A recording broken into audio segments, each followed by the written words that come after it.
Olá malta, sejam muito bem-vindos a mais um vídeo de exercícios, mas desta vez, atenção, inspirem, expirem e apreciem o ar do campo. Sim, vamos começar por rever a nossa estratégia, estratégia. Como primeiro passo, vamos recorrer aos nossos facilitadores, os nossos apontamentos que nos vão muito condensados, muito profissionais, que nos vão certamente tornar mais fácil a resolução dos problemas. Os meus estão aqui na descrição, podem descarregar. Vamos achar que assim tudo é fácil, mas se nos aparecer algum problema com aquela dificuldadezinha, ou me comunicam a mim e eu vou tentar resolver. No prazo de 2 anos eu certamente irei responder. Se, entretanto, não obtiverem a minha resposta, vejam a resolução e tomem nota, acrescentem algo aos facilitadores, de maneira que se aparecer um problema dessa natureza, vocês já estejam preparados para o enfrentar olhos nos olhos. Vamos começar com o teste intermédio 2008, o segundo período. Ai, que lindo! Temos aqui o conceito, a ideia de variação de fluxo.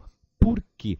Trata-se de um ímã que está ali frente a frente a uma espira, puseram um sistema de eixo por trás e temos que avaliar quando é que a corrente elétrica que passa na espira é nula. Bem, espera lá, vamos aos facilitadores e vamos ver. Espera aí, para que a força eletromotriz seja nula, a condição primeira e mais direta de se avaliar é que não haja variação de fluxo. Poderemos pensar na variação de fluxo e assim já avaliamos uma das condições. Mas também temos aqui um ΔT.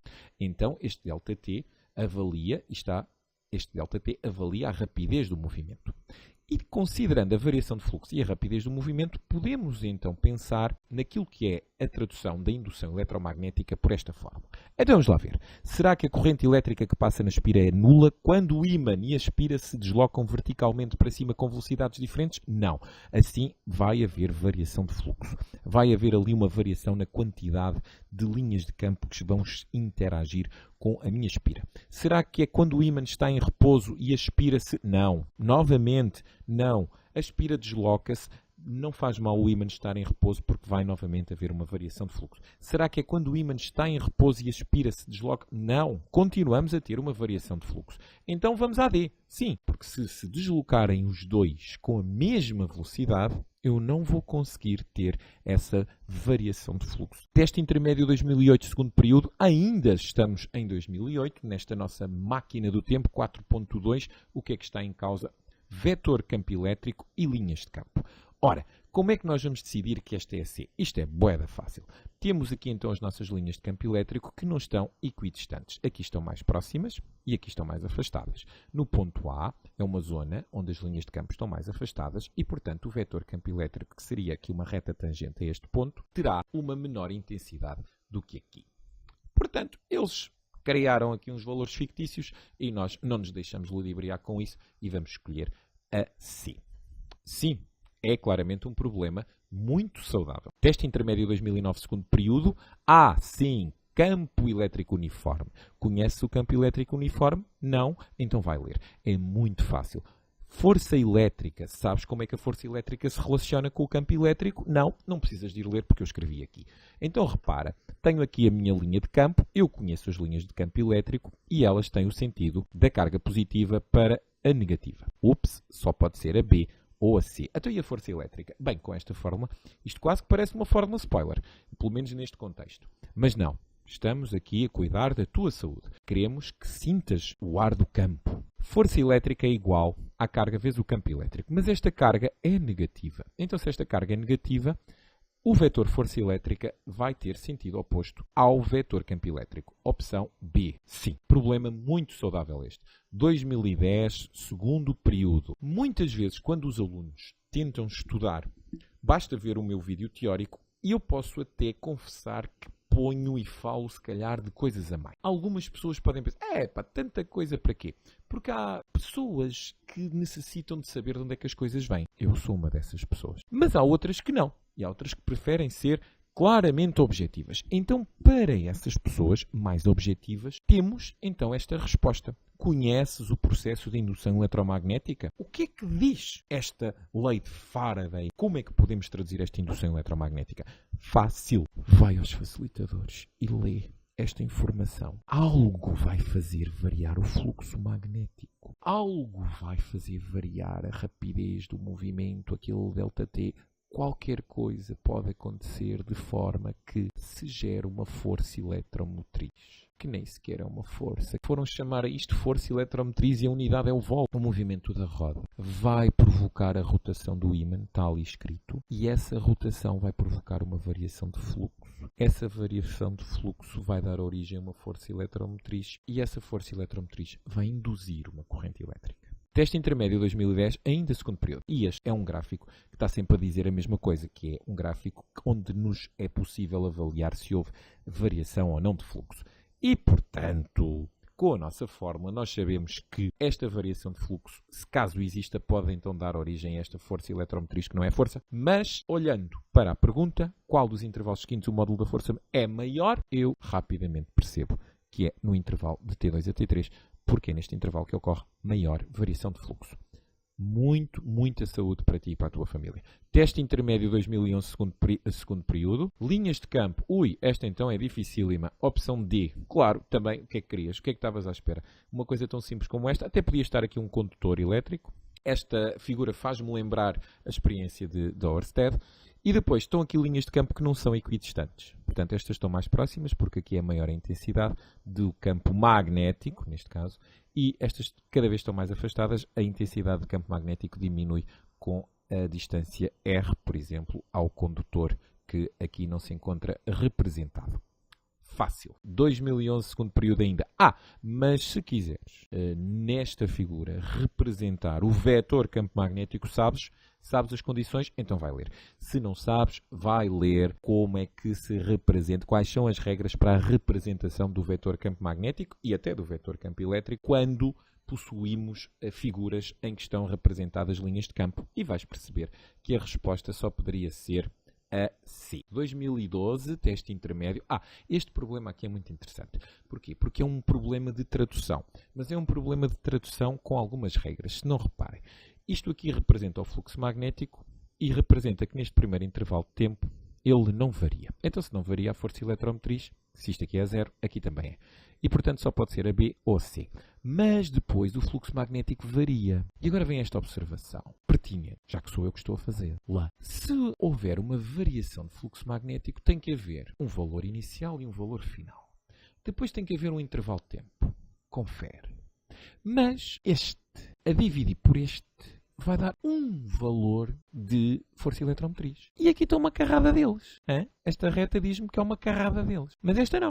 Isto aqui diz-me que este degrauzinho aqui corresponde a um valor de força eletromotriz. Opção C. E continua a praticar exercício que te faz muito bem. A praticar exercícios sobre campos. São certamente os mais saudáveis. Teste intermédio 2014. Este aqui é um bocadinho interessante. Recordando a experiência de Faraday, eu sei que aqui, à entrada deste campo magnético e à saída, vai haver variação de fluxo. Para mim, eu compreendo perfeitamente que as opções sejam a A e a D. Aquelas que criam mais discussão. Porquê é que não é a C e a B? Porque está-me a dizer que o fluxo é nulo. E com a passagem do carrinho e da correspondente espira dentro deste campo magnético, não estou a perceber como é que o fluxo poderia ser nulo. Então o que é nulo? O que é nulo é a variação de fluxo. Não há variação de fluxo. Ora, penso eu que se considerasse um movimento rápido, se calhar até poderia ser a D. Se considero que o carrinho calmamente se desloca, há aqui então a nossa variação de fluxo. Depois desloca-se no seio de um campo magnético uniforme e depois volta a haver uma variação de fluxo. E, portanto, de acordo com aquela fórmula e de acordo com a ideia de variação de fluxo, que a opção correta possa ser a D. Isto considerando que estou atento à saúde de todos os envolvidos. Teste intermédio 2014. Existe força eletromotriz induzida na espira? Quando? Quando é que existe? Quando é que existem estas coisas? Com a D? O fluxo magnético que atravessa a superfície é variável? Pois claro, senhores. Então basta olhar para a fórmula. Quando é que tu querias que existisse força eletromotriz induzida? Se não fosse através da variação do fluxo magnético. Então andamos a falar nisto há quanto tempo? Trata da tua saúde. Exame 2009, segunda fase. Olha outra vez um gráficozinho destes. Mas agora nem sequer é com escolha múltipla. Portanto, eu vou à procura da variação de fluxo ou não. Porque diz, indica o intervalo de tempo em que foi nula a força eletromotriz. Agora é ao contrário. Agora vamos dizer assim, mas eu agora não quero força eletromotriz nenhuma. Ai não, então olha, também nem ponho ali a fórmula. Se não queres a força eletromotriz, não vale a pena estar ali a pôr a fórmula. Para não teres força eletromotriz, então a variação de fluxo tem que ser nula e, portanto, o intervalo de tempo ali de 0,4 a 0,8 serve perfeitamente. Exame 2010, segunda fase. Estas figurinhas são interessantes.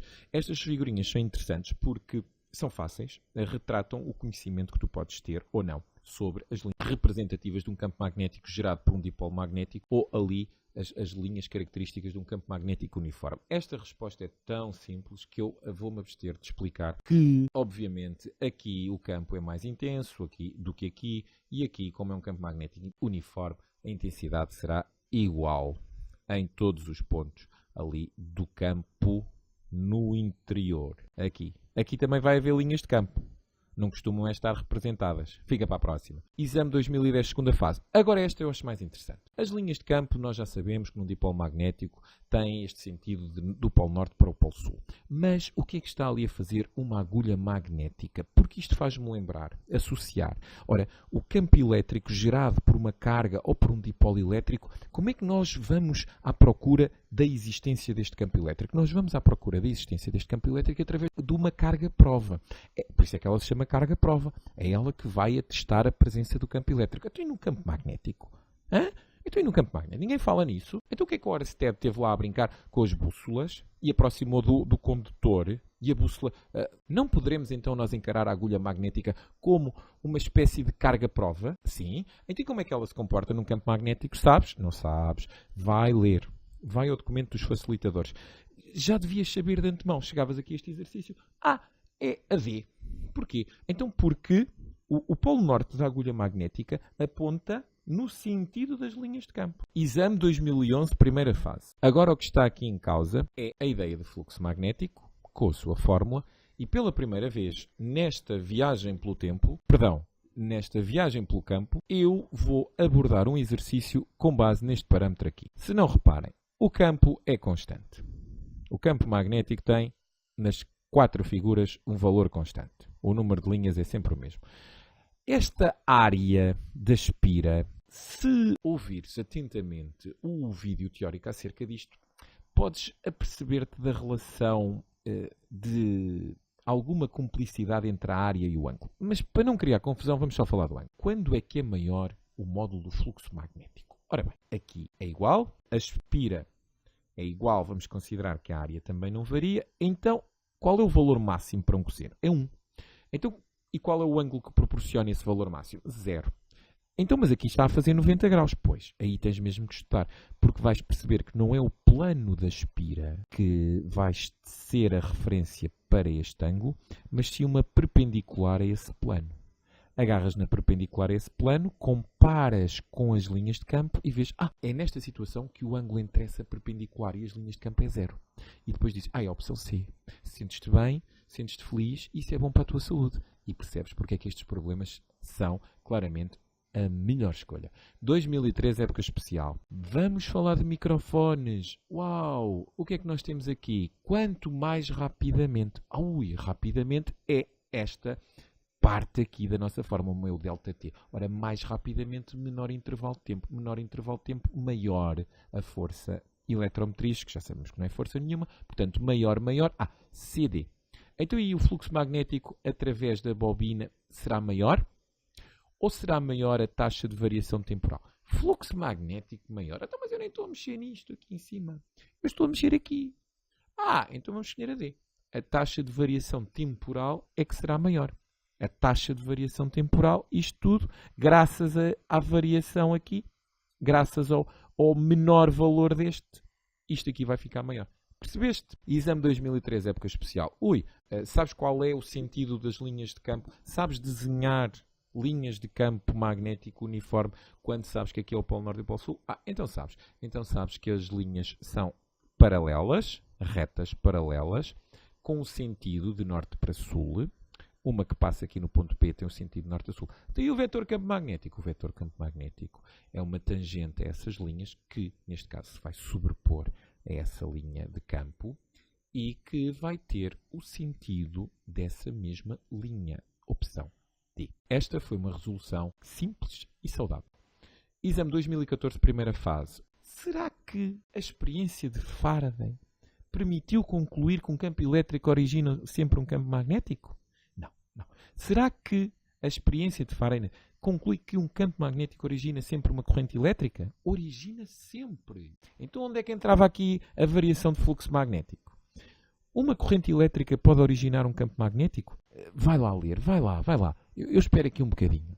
Para tu ires lá ler o que é que Faraday fez. E então, o que Faraday fez foi andar a brincar com o ímã ou a espira em movimento e apercebeu-se de que esse processo, em vez de ler, podes ouvir o vídeo teórico sobre esta matéria, de que este processo de movimento, quer da espira, quer do ímã, gerava uma corrente elétrica. De exame 2014, primeira fase, ainda sobre aquele trabalhinho de Faraday, o que é que tu podes dizer? Repara, enquanto a barra magnetizada M estiver parada em relação à bobina, está no zero. Porquê? Porque se andarmos aqui a fazer alguma coisa, claramente tu sabes que a resposta correta, com estes parâmetros de análise, variação de fluxo, rapidez do movimento e até esta fórmula, te vão dar indicações da D. Mas bom é utilizar esta fórmula para a 3. Porque se não repara, de repente, tu olhas com mais atenção e vês aqui um N. E tu nunca pensaste, se calhar nem ninguém te disse, a não ser eu, que esta fórmula, sem o N, traduz a indução de uma força eletromotriz numa espira. E se eu tiver mais do que uma? Se eu tiver mais do que uma, tenho uma nova fórmula em que acrescento ali um N. Mas reparo que este N é proporcional à força eletromotriz. Ou seja, a força eletromotriz induzida será tanto maior quanto maior for o número de espiras. C ou D? Qual é que escolhes? Mas depois diz, e menor for a área de cada espira, ou, e mais rápido, for o movimento da barra magnetizada. Vamos por partes. Força eletromotriz vai sempre haver. Ora, se eu diminuir a área, o que é que vai acontecer? Há variação de fluxo? Completamente, variação de fluxo há, mas tu vais conseguir uma menor variação de fluxo e, por isso, um menor valor da força eletromotriz. Mas, se movimentares mais rápido a barra de ímã, este valor vai ser menor e este vai ser maior. E, por isso, a resposta correta é a C. Inspira, expira, porque isto é só saúde. 2015, época especial. É fácil. 2015, época especial, o que é que nós temos? Temos outra vez a ideia de linhas de campo, do vetor campo magnético e depois, eles só fazem aqui uma inversãozinha da frase. As linhas de campo magnético são tangentes ao vetor campo magnético e tu aprendeste focado mais no vetor campo magnético, que ele é tangente às linhas de campo. É igual. E apontam do Polo Norte para o Polo Sul. Muito obrigado. Repara, tem aqui uma quebra de uma dinâmica altamente, que foi agora aparecer primeiro o exercício e depois a indicação de que isto está presente no exame 2015, época especial. Novamente, Faraday, por amor de Deus, outra vez. Então, rapidez do movimento, vamos avaliar outra vez a rapidez do movimento. Bora, então vamos agarrar na fórmula, vamos olhar para ΔT e vamos perceber que é a opção B. Assim sentimos-nos bem. Exame 2015, segunda fase. Esta então, que brincadeira. Eu não sei até que ponto é que eu consigo fazer esta resposta mesmo sabendo que possa ter sido vítima de um derrame cerebral. Porque se não, reparem, tenho ali um campo magnético uniforme e depois eles vão me desafiar com 4 opções. Descobre lá qual dos gráficos traduz um campo magnético constante. É B. Ai, não me digas. A sério? Outra vez, perceberam? Aqui a dinâmica. Primeiro o exercício, depois a indicação de que é de 2016, primeira fase. Este é um exercício fácil. Mas vamos analisar com mais pormenor, porque se trata de um cálculo. Se não reparem, temos aqui o nosso fluxo magnético, se traduz assim, como já toda a gente sabe, e eu vou utilizar esta fórmula com as espiras porque fala ali. Portanto, 500 espiras tenho. Depois, falta-me a área. Tenho. É um quadrado, dá para calcular a área. Depois falta-me o ângulo. Tenho. É de 0 graus, porque tenho um campo magnético perpendicular ao plano das espiras, portanto, a perpendicular à espira é paralela ao campo. Check, check. Então, como é que vai variar este fluxo? Este fluxo vai variar porque há 2 valores para o campo magnético. Há um valor para 0 segundos e outro valor para 2 segundos. Então, esta variação de fluxo faz calculando o fluxo magnético para os 0 segundos e calculando o fluxo magnético para os 2. Subtrai-se, faz a variação, tenho o ΔT, que são 2 segundos, tenho o número de espiras e calculo o modo da força eletromotriz. É bom viver no campo. E pronto. Depois de procedimentos tão saudáveis, frequentamos durante estes minutos todos o sítio mais saudável que existe, não a cidade, o campo, e sentimos-nos bem. Eu, pelo menos, sinto-me. E por isso é que estou aqui disposto a continuar a ajudar caso surja alguma dúvida. Até lá, tchau!